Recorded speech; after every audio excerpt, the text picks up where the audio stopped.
Hello, and welcome to yet another episode from Mother Bitcoin.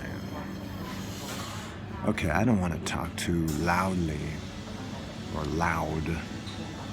I don't want to make too much noise because I'm in a cafe and I'm riding I think it's 140 kilometers to Kampot in Cambodia, a place called Kampot. It's on the west side of the country, like middle western part of the country. Okay, Bitcoin, there's a lot I'd like to say about it because it dropped under 10,000 today, so I know there are people that bought Bitcoin and they worry when the price goes down, and you needn't worry. Nope, there's no worry when Bitcoin drops because it's temporary until it goes up a lot further. It's sort of like pulling back a rubber band. You can't shoot a rubber band unless you pull it downward, backwards, 后面，把它拉后面去，才可以让它飞啊。So Bitcoin needs to be pulled back to have the explosion in the higher prices, because that's what people mostly care about. The truth is that I mostly care about the effect it's going to have on the world and these positive effects that it will have on the world for the average man and woman. This is coming, and that's why I'm finishing a book called The Bitcoin Effect, and I'll link it below, but not in this video because it's not finished yet. That's what I work on while I'm on this trip. And I make a lot of jokes and Wolf Man Bruiser and blah, blah, blah, blah, yeah. But in all seriousness, to be serious, Bitcoin's here and it's going to help the world in a very real way. And this information, the fact that Bitcoin will help the world so much, is very difficult to say to people to in a way that where they actually understand what I'm talking about. It's not an easy thing to discuss with people, and the reason it's not an easy thing to get people to understand is because to understand Bitcoin, you must understand something about economics, also economic history, true economics and true economic history. You must understand something about technology and where it's going, and basically the game theory. It's called game theory behind what the Bitcoin protocol is, and then understand as well its true history of how it became what it is today. And lightning doesn't strike twice. You're not going to be able to make another Bitcoin. No, you can make other coins and they can do various other things, but you will not make another root, another organic example of something that can help the world to this degree. Every other coin is a baby from its mother, and its mother's name is Bitcoin. And Bitcoin is improved upon every day. Every day, developers all over the world are making Bitcoin better. They're making it safer. They're making it more robust. They're improving on the utility, so it's easier to use, the utility. And one day, you can use Bitcoin to buy your coffee if you want.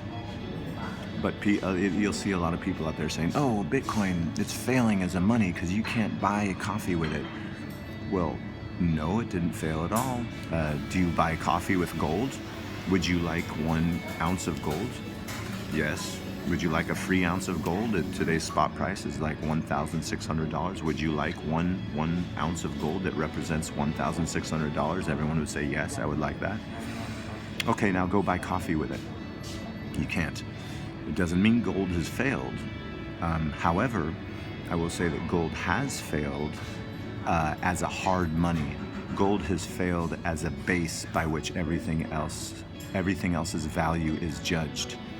And currently, everything around the world, its value is judged on nothing. It's judged on nothing because the printing of money, its physicality means typing into a computer, does not give us a firm base by which things will be valued into the future. Humans don't move backwards. We move with technology forward. And so one thing to look out for and understand and be cognizant of is the fact that we humans are moving into a singularity future, a future in which we're not really going to know what's real and what's not real. We're not going to know. We are entering now a future where if a person with a lot of power and money doesn't like somebody, then he can likely produce a video of that person he dislikes robbing a bank, stealing something, and you can see his face there stealing it, but he didn't actually steal it. It's not him. That's tech. What is real? I mean, we started off with fake news, and we all know that that's true now. My best friend Dan Olstein, he mentioned years ago, he said, pretty soon you're going to be able to make videos of people doing things like robbing a store that they've never done. They never did that. It's not them, but there's a video of it, right? Imagine that. So we are at that point now. There are no famous cases of it, but we are at that point of having a very difficult time understanding what is real and what is false. And you can use many examples, like you can listen to drummers playing drums in the computer, but is that a drummer or is it a computer? Same thing with every instrument. We have people calling themselves musicians today who actually don't play an instrument. They just borrow sounds from inside the computer, and they put sounds together, a drum line, a guitar line, a violin thing, and they call themselves musicians, yet they've never played music. They don't know how to play an instrument, but yet they call themselves musicians. So fictition from reality, falsity from real is it's going to be a real challenge. It's going to be a real challenge, and we're being brought into this from technology itself. And understanding this singularity where we're coming to one point where all humans, we're removing ourselves. You can see it so clearly. We're all removing ourselves as much as we can from our physical bodies, and we're moving our lives into a virtual reality, a small example of which is you watching this video. This happened. This video happened, and it is real. But it's a life experience very different than, let's say, for example, you're swimming right now. If you're swimming right now, you're using your body and you're focusing on the swimming, or I'm riding my bicycle, right? That's a physical reality, and in your brain sees that as a physical reality. But it seems because of, mainly to me, I think it's because of laziness. People more and more don't want to use their bodies. They want to be in a virtual world. They don't even want to exist in this, not to say they don't like this reality, but more specifically to say that they much more enjoy, especially young people. You can see how much they enjoy a virtual reality, video games, concepts inside computers, and virtual worlds which they enter, and they spend by hour, more and more as years pass. More and more young people are spending more and more time in this virtual reality. This isn't going to slow down. It's only going to pick up and become exacerbated like a snowball running down the hill.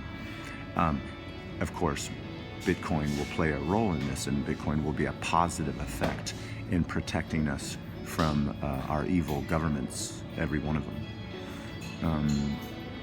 And so as we go into this future, how do we, as individual humans, it's going to be more and more difficult to decipher reality from false reality, or virtual, because of facial recognition and so forth. You can show people doing something in high-def videos, which they never did.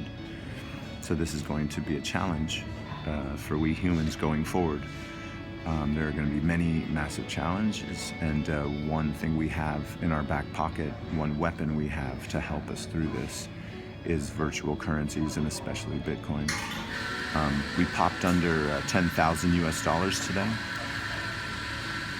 and we're going to go up and down the $10,000 mark. We've done this before. The exchanges love doing this. They love going up and down the $10,000 mark, because in trading big round numbers like 10,000, any 1,000, any 2, 3, 4,000, that's a break point in the human mind.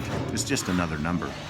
9,999 is one thing, but 10,000 is another thing, but it's almost the exact same thing.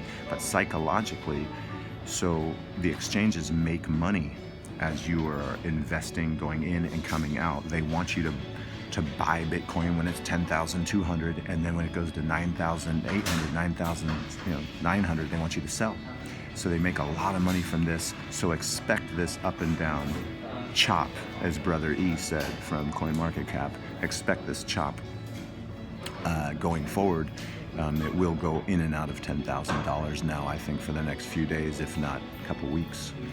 And then the halvening comes at the end of April, early May, I believe it is, and I think we'll have a precipitous drop there at that point. And then from, say, from mid-May to the end of the year, we're going to have we're going to move this window, the $7,000 to $10,000 window I always talk about in Mother Bitcoin. We're going to move it upward. And I don't know how high that window will be, because the daily supply gets cut in half. I don't know if this makes any sense to anybody. I try to discuss this stuff as in simplistic terms as I possibly can. I hope I'm doing a good job. But if anyone has any questions, or they think about this virtual reality, please put it in the comments below. And please let me know your thoughts on anything I've said, and anything. I love anytime someone disagrees with something I say, so we can improve and find out the truth together here at Mother Bitcoin. Okay, guys, I'm on my way to Kampat, 100 and something kilometers, 125. It's going to be fun. Enjoy your coffee. Goodbye, toot toot.